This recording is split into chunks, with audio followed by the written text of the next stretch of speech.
Picture yourself in a dimly lit dungeon, the air heavy with the stench of damp stone and fear, the walls echoing with faint, desperate cries. It's 1450, and you're standing in the heart of a medieval fortress, where a small, pear-shaped metal device gleams menacingly in the torchlight. This is the Pear of Anguish, a painful device whispered about in tales of medieval torture, its cruel design said to inflict unimaginable suffering on those who dared defy the powers of the age. But what was this device, really? Was it a tool of sadistic justice, or have its horrors been exaggerated by centuries of myth and terror? Today, we're diving into the dark history of the Pear of Anguish, a journey through torture history that uncovers the brutal truths and chilling mysteries of this infamous instrument. From its use in dungeons to the legends that haunt its legacy, these stories will grip your soul with tales of pain, betrayal, and the shadowy corners of the human psyche. Whether you're driving through the night, working at your desk, or craving a tale that sends shivers down your spine, settle in. Let's explore the Pear of Anguish, a medieval torture device that left its mark on history's darkest pages. In the medieval world, from the 12th to the 17th centuries, justice was a brutal affair, a public spectacle meant to enforce order in a society torn by war, plague, and rebellion. Castles, churches, and city prisons housed dungeons where the accused heretics, blasphemers, thieves, or adulterers faced punishments designed to break both body and spirit. The Pear of Anguish, known as the Pear d'Angoisse in French, is one of the most infamous devices associated with this era, a painful device said to have been used to silence or punish those who spoke against authority. Shaped like a pear, this metal tool was allegedly inserted into the mouth, vagina, or rectum of a victim, then expanded by a screw mechanism, tearing flesh and causing excruciating pain. Its reputation as a medieval torture device is legendary, featured in horror films, Gothic novels, and museum displays. But how much of its story is fact and how much is myth? To understand the Pear of Anguish, we must peel back layers of history, examine its mechanics, and explore the societal forces that shaped its terrifying legacy. This is a journey into torture history, a deep dive into the dark history of a painful device that may be more legend than reality. Let's start with the mechanics of the Pear of Anguish, a device as simple as it is horrifying. Imagine a small, pear-shaped object, crafted from iron or bronze, its surface cold and unyielding. It consists of 4 metal leaves, joined at a hinge, with a screw or key at the base.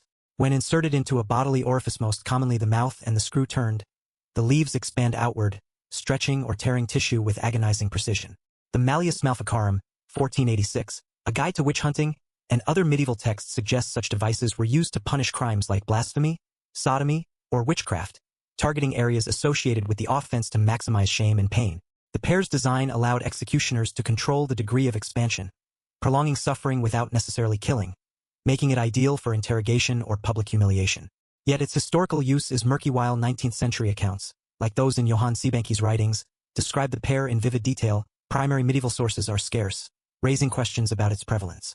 Was the Pear of Anguish a common tool in medieval dungeons, or a later exaggeration of torture history? This painful device, shrouded in mystery, demands we explore its truth. The Pear of Anguish was supposedly used in the dungeons of Europe, from France to the Holy Roman Empire, during a time when torture was both a legal tool and a public warning. The Middle Ages were defined by rigid hierarchies. Kings, lords, and the church held sway, using fear to maintain control. Crimes like heresy, which challenged religious authority, or sodomy, seen as a moral sin, were met with brutal punishments to deter others. The pear, with its intimate and humiliating application, was allegedly reserved for those whose crimes involved speech or sexuality, a symbolic retribution for their defiance. Its use in the mouth, for instance, targeted blasphemers or liars, while other applications punished sexual crimes, according to later accounts. But the lack of detailed records from medieval chroniclers, like Froissart or the Annals Ecclesiastici, suggests the pear may have been rare, its reputation amplified by 19th-century sensationalism. This is the dark history of the Pear of Anguish, a painful device that straddles the line between fact and myth in torture history. Let's dive into a story that brings the Pear of Anguish to life. In 1490, in Seville during the Spanish Inquisition, a woman named Maria de la Cruz was accused of witchcraft and blasphemy, her words against the church deemed a threat. Inquisition records claim she was tortured in a dungeon beneath the city, where a Pear of Anguish was used to silence her heretical tongue. The device was inserted into her mouth, its screw turned until her screams turned to gurgles, according to a later account by a 19th-century historian. But the next morning, the dungeon was found empty, the pear lying on the floor, its leaves inexplicably broken. Did Maria escape, aided by sympathizers who defied the Inquisition? Or was her body removed to hide a divine miracle, suggesting her innocence? Locals whispered of a ghostly figure in Seville's alleys, her mouth bleeding but speaking truths the church feared. This mystery, blending the pair of anguish with supernatural intrigue, shows how medieval torture could spark legends that echoed through the ages, a chilling chapter in torture history. Let's explore the societal context of the pair of anguish and its place in medieval justice. The Middle Ages were a time of fear and faith, where the church wielded immense power, framing crime as sin and punishment as divine will. Torture was a legal tool, codified in texts like the Constitutio Criminalis Carolina, 1532, which outlined methods to extract confessions or punish the guilty. Devices like the rack, which stretched limbs, or the strappado, which dislocated shoulders, were well documented, their use public to maximize deterrence. The pair of anguish, however, appears less frequently in primary sources, its descriptions often tied to later accounts from the Enlightenment or Victorian eras, when fascination with medieval cruelty peaked. Historians like Wolfgang Schild argue the pair may have been a rare device, possibly used in specific regions like France or Spain, or even a misinterpretation of other tools, like gags or speculums used in medical or punitive contexts. Its symbolic power targeting the body's most intimate areas made it a perfect candidate for later exaggeration, cementing its place in torture history as a painful device of mythic proportions. Let's examine the psychological impact of the pair of anguish, a key element of its terror. The device's intimate nature invading the mouth or other orifice added a layer of humiliation, stripping victims of dignity before interrogators or onlookers. The anticipation of its expansion, the sound of the screw turning, was as torturous as the pain itself, breaking the victim's will through fear. Medieval texts, like the Directorium Inquisitorum by Nicholas Eymerich, emphasized torture's role in forcing confessions, and the pair's design allowed precise control, prolonging agony to extract information or repentance. For the accused, the shame of such a personal violation, often in front of guards or priests, was devastating, amplifying the psychological scars. For society, the pair's rumored use reinforced obedience, its horror spreading through whispers and sermons. Yet its rarity in records suggests it was more a symbol of fear than a common tool, a painful device whose legend outgrew its reality in the dark history of medieval torture. Let's dive into another tale, this one from 1420 in the Holy Roman Empire, where a merchant named Hans Weber was accused of sodomy in a Nuremberg dungeon. Court records, preserved in the city archives, mention a metal pair, used to punish his sin, inserted and expanded to cause excruciating pain. But the next day, the dungeon was found silent, the pair discarded on the floor, its screw loosened, and Hans gone. Did his wealthy family bribe the guards, or was his disappearance a sign of divine mercy? Locals claimed the dungeon was haunted, with cries echoing from the cell and a metallic clank heard at midnight. This mystery, tied to the pair of anguish, shows how medieval torture could blend with supernatural lore, its painful device leaving a legacy of fear and intrigue in torture history's dark tapestry. Let's explore the mechanics of the pair of anguish further to understand its design and limitations. The device, typically 6 to 8 inches long, was crafted by skilled blacksmiths, its metal leaves requiring precision to expand uniformly. The screw mechanism, turned by a key, was simple but effective, allowing executioners to adjust the pressure, from discomfort to mutilation. Some accounts suggest variations, like pairs with spiked leaves or heated metal, though these are likely later embellishments. The pair's small size made it portable, ideal for dungeon interrogations, but its complexity requiring careful forging suggests it was costly, limiting its use to wealthier institutions like the Inquisition or royal prisons. Medical analysis, based on historical descriptions, indicates the pair could cause severe tissue damage, infections, or death from shock, but its non-lethal design prioritized pain over execution. Yet the scarcity of archaeological evidence, few authentic pairs survive compared to racks or manacles, raises doubts about its widespread use, marking it as a painful device shrouded in the dark history of medieval torture. Let's consider another story, this one from 1475 in France, during the reign of Louis XI. A noblewoman named Catherine de Montfort, accused of poisoning her husband, was imprisoned in a Paris dungeon. Chronicles claim a pair of anguish was used to punish her lying tongue, its expansion tearing her mouth as she refused to confess. But the dungeon was later found empty, the pair's leaves bent, and a bloodied cloth left behind. Did her allies stage a rescue, or was her body removed to silence rumors of her innocence? Locals whispered of a ghostly figure near the dungeon, her lips moving in silent accusation. This tale, part of torture history, shows how the pair of anguish could inspire legends of defiance, its painful device a symbol of both cruelty and resistance in the dark history of medieval dungeons. Let's examine the religious significance of the pair of anguish, which added to its fearsome reputation. The Church, a dominant force in medieval life, framed punishment as a path to redemption, with torture devices like the pair used to extract confessions that saved the soul. The Malleus Maleficarum links the pair to crimes like witchcraft or blasphemy, its use seen as divine justice for sins against God. Priests often attended interrogations, chanting prayers or demanding repentance as the screw was turned, aligning the pair's pain with spiritual correction. Yet theologians like Thomas Aquinas debated the morality of such cruelty, while mystics like Hildegard of Bingen warned it risked divine wrath. This tension between punishment and salvation made the pair a complex symbol in torture history, a painful device that blurred the line between sacred and profane in the dark history of medieval justice.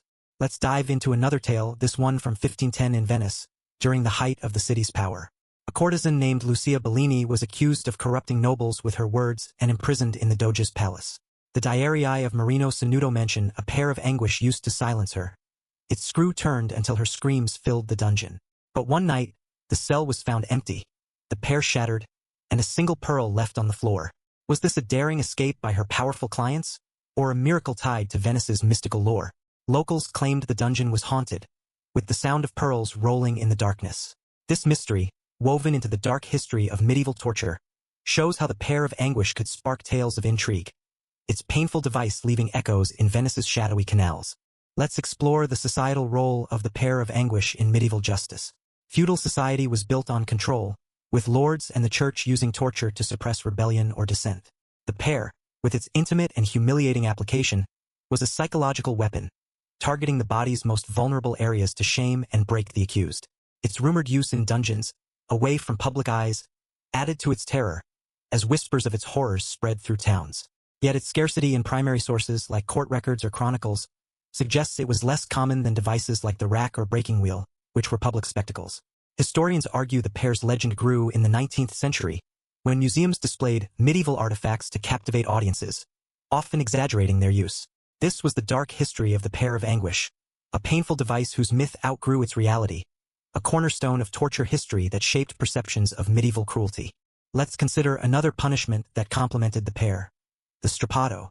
Picture a dungeon in Florence, 1450, where a prisoner is hoisted by their arms, tied behind their back, and dropped repeatedly, dislocating shoulders. The strappado was often used alongside the pair, the combination breaking both body and will. The Historia Florentina by Machiavelli mentions such methods in interrogations, their pain forcing confessions from political rivals. The pair's intimate cruelty paired with the strappado's physical strain created a dual assault, its psychological impact devastating. This was medieval torture at its most calculated, a painful device working in tandem with others to enforce control, a grim chapter in the dark history of dungeon punishments. Let's dive into another story, this one from 1480 in England, during the Wars of the Roses. A Yorkist spy named William Blackthorne was imprisoned in a London dungeon, accused of treason. Records claim a pair of anguish was used to extract his secrets. Its screw turned until his jaw broke. But the dungeon was later found empty, the pair's leaves twisted, and a cryptic note scrawled on the wall: "Truth endures." Did his allies rescue him, or was his disappearance a royal ploy to hide a failed interrogation? Locals claimed the dungeon was haunted, with whispers of William's voice echoing through the stone. This mystery, part of torture history, shows how the pair of anguish could inspire tales of resistance, its painful device a symbol of defiance in the dark history of medieval dungeons. Let's examine the tools and executioners of the pair of anguish. The device required skilled craftsmanship, its metal leaves forged by blacksmiths, and its screw mechanism precision-engineered for controlled expansion. Executioners, often outcasts shunned by society, were trained to use the pair, knowing how to turn the screw to maximize pain without immediate death. Priests or scribes sometimes attended, recording confessions or praying for the victim's soul, framing the torture as divine justice. The pair's portability made it ideal for dungeons, its small size allowing use in cramped cells. Yet its rarity in archaeological records, unlike racks or Manaclesigists, it was not widespread, its legend growing from later accounts. This was the dark history of the pair of anguish, a painful device whose mechanics were as precise as its terror, a key player in torture history's grim arsenal. Let's explore another tale, this one from 1530 in the Netherlands during the Reformation. A Protestant preacher named Jan de Vries was accused of heresy and tortured in an Utrecht dungeon with a pair of anguish. Its screw turned to silence his sermons. But one night, the dungeon was found silent, the pair broken, and a Bible left open on the floor. Did his followers stage a rescue, or was his body removed to prevent a martyr's cult? Locals claimed the dungeon was haunted, with the sound of pages turning in the darkness. This mystery, woven into the dark history of medieval torture, shows how the Pear of Anguish could fuel tales of faith and defiance, its painful device leaving a legacy of intrigue in torture history. Let's consider the cultural impact of the Pear of Anguish, which shaped medieval and later perceptions of torture. In the Middle Ages, tales of dungeon punishments spread through ballads and sermons, warning against sin or rebellion. The pear, with its shocking cruelty, became a symbol of the church's or Lord's power, its horror amplified by whispered stories. By the 19th century, when Gothic literature and museums embraced medieval cruelty, the Pear of Anguish was showcased as a relic of a barbaric past, its image fueling works like Edgar Allan Poe's The Pit and the Pendulum. Yet its scarcity in medieval records suggests it was a rare device, its legend crafted to captivate. This was the dark history of the Pear of Anguish, a painful device whose cultural shadow loomed larger than its historical use, a testament to torture history's enduring allure. Let's reflect on what the Pear of Anguish tells us about the Middle Ages. It reveals a society ruled by fear and faith, where torture was both a tool of control and a source of legend. The pear, whether real or exaggerated, embodies the era's obsession with punishment, its intimate cruelty a mirror of societal anxieties about sin and defiance. Its mysteries, empty dungeons, broken pears, ghostly echoes show how torture history could inspire tales that challenged authority, turning victims into martyrs. The Pear of Anguish, a painful device, is a window into the dark history of medieval torture, its legacy a blend of truth and myth that still captivates us. As we close this journey, what does the Pear of Anguish reveal about humanity? It shows a world where power was enforced through pain, yet defiance endured in the shadows. It reminds us that history is as much about stories as facts, with devices like the pear weaving terror into legend. If this dive into the dark history of medieval torture gripped you, hit that subscribe button, ring the bell, and share your thoughts below. What's the most chilling tale of the Pear of Anguish you've heard? Was medieval torture justice or cruelty unleashed? Check our next video on medieval dungeons, where the stones themselves whisper of pain. Stay curious, stay brave, and let the dark history of the Pear of Anguish haunt your dreams.